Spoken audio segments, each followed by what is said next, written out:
بسم الله. الحمد لله الذي فضل بني آدم بالعلم والعمل على جميع العالم، والصلاة والسلام على نبينا محمد سيد العرب والعجم وعلى آله وصحبه ينابيع العلوم والحكم. يا أيها الذين آمنوا اتقوا الله حق تقاته ولا تموتن إلا وأنتم مسلمون. يا أيها الناس اتقوا ربكم الذي خلقكم من نفس واحدة وخلق منها زوجها وبث منهما رجالا كثيرا ونساء، واتقوا الله الذي تساءلون به والأرحام إن الله كان عليكم رقيبا. يا أيها الذين آمنوا اتقوا الله وقولوا قولا سديدا يصلح لكم أعمالكم ويغفر لكم ذنوبكم، ومن يطع الله ورسوله فقد فاز فوزا عظيما. أما بعد، فإن أصدق الحديث كتاب الله، وخير الهدي هدي محمد صلى الله عليه وسلم، وشر الأمور محدثاتها، وكل محدثة بدعة، وكل بدعة ضلالة، وكل ضلالة في النار.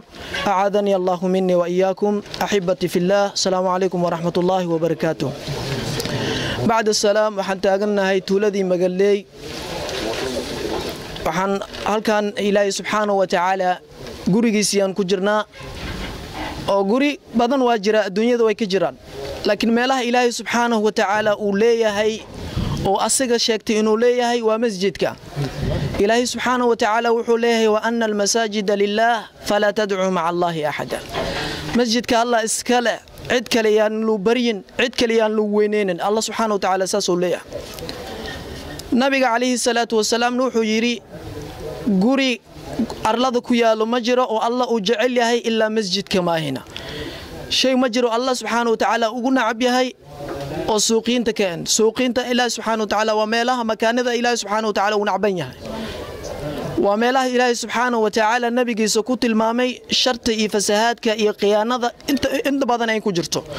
ma sha Allah, waxaan taaganahay tuuladii Magaleey, khaasatan masjidka Maryama binti Cimraan. waxaan Ilaahay subxaanahu wa ta'ala fadligiisa Ilaahay subxaanahu wa ta'ala noo saqiray ceelkii oo Ilaahay subxaanahu wa ta'ala nabigiisa ku tilmaamay saddexdii sadaqatul jaariya kamid ah.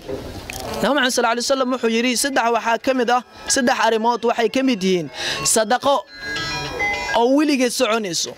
qofka intuu dhintay intuu nool yahay buu soconaysaa. qof dhintay oo ajirkiisa soconayo ma jiro ilaa saddexdan ruux maayina. qofka koowaad waa masjid qof qoday, masjid oo qoday, masjid oo dhisay Ilaahay subxaanahu wa ta'ala meel lagu caabudo waay, waa meel Allah subxaanahu wa ta'ala leeyahay. masjidka in lagu dukunaayo, kitaabada lagu akhrisanayo, Ilaahay lagu xusaayo, qofkaasi ajirkiisa uu leeyahay. qofka labaad wuxuu yahay qof oo dhisay ama qoday ceel, sida ceelkan hadda noogu muuqdo oo kale. waa Xaliima Macallin Cusmaan. Ilaahay subxaanahu wa ta'ala dambigeeda ha dhaafee, ay inta muslimiinta dambigooda Allah ha dhaafee. ceelkan in badan oo fadaaisha kamid ah oo nabiga calayhi salaatu wasalaam uu ku sheegay. sadaqatul jaariyuna kamid yahay. ceelkaas ma jiro shay oo ka caba biyo, xayawaan xataa teedan yarisa namlada ama dhuurada inta biyaas cabaya ajirkeeda way leedahay. Ilaahay subxaanahu wa ta'ala ajirkaas anaga nooguma qadiyo. qodobka saddexaad wuxuu yahay oo nabiga calayhi salaatu wasalaam ku tilmaamay sadaqatul jaariya, walad saalix anin dhalay, wiila dhashay, dugsiyaad yani geesay, muxuu ahay diintii u bartay, diintaas intuu asaga dadka sii barayo sadaqatul jaariya ku tahay oo Ilaahay subxaanahu wa ta'ala fadligiisa iyo xamdigiisa sadaqadaasana wada gaarayso. adigoo dhimata qabrigaada Ilaahay subxaanahu wa ta'ala ku soo saqiraya ay ku qorayo. Uthman bin Affan radiyallahu anhu Allah karaal noqday wuxuu leeyahay Ilaahay subxaanahu wa ta'ala nabigiisa wuxuu yiri man bana baytan bana Allahu baytan fil janna. qofka dhisa guri oo guryaha Allah subxaanahu wa ta'ala kamid ah waa masjidke, Ilaahay asagana subxaanahu wa ta'ala maalinta qiyaamo wuxuu dhisayaa guri kamid ah jannadu. Ilaahay subxaanahu wa ta'ala guri ugu dhisaya.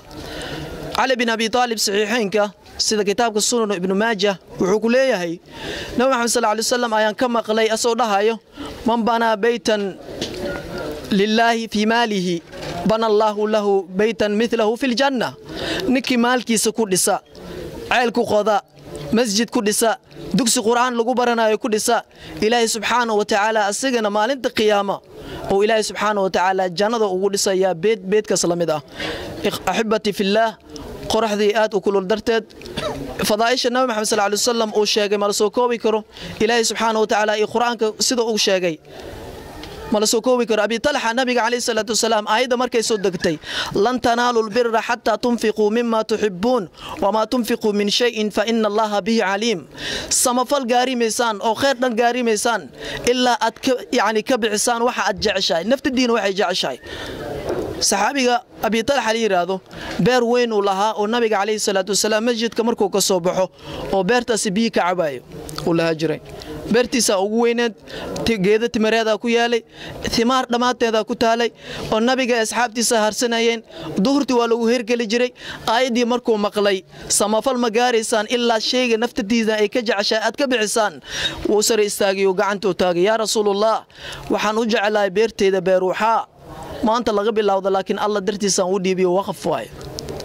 إله إيه رسول كيسان أوهبيي ساسو يريد صحابيك مرك مالك وحال الدنيا إلهي سبحانه وتعالى شيء أديك أتجعشهاي الله درتي سنة أوليوت سيدي بير قيام إلهي سبحانه وتعالى أو بدباديو وبدل كيدو خير قبتنا أو إلهي سبحانه وتعالى كسوق اليو إلين الله بلن قاضي وكان وعدنا علينا نصر المؤمنين إلهي سبحانه وتعالى وحير وحبلن أنا قرنقاه إن المسلمين تأوهيلنا إن المسلمين تأوجرجارنا إن عابينه إن وحكة أي شيئنا يعني أما دباتا هنقطه مسعولها هنقضه مسعودر هنقضه إن نكفدنا كربضة إلهي سبحانه وتعالى كربضة قيامه جرت الله هنقفيده إلهي سبحانه وتعالى أولاد باره الله قديقه إلهي سبحانه وتعالى عدو الله قبته خفل بو ماشي وكومية الله كورابيو خاصة مساكين تن صدق صدقة الجارية الله سبحانه وتعالى هو سقيره مدكت الله هو ساره وهذه رحمة الله نقول كل مية والدين تنا الدم بيجينا الدم والد كان الله دافو دم بيجينا الدم معلمين تنا الله دافو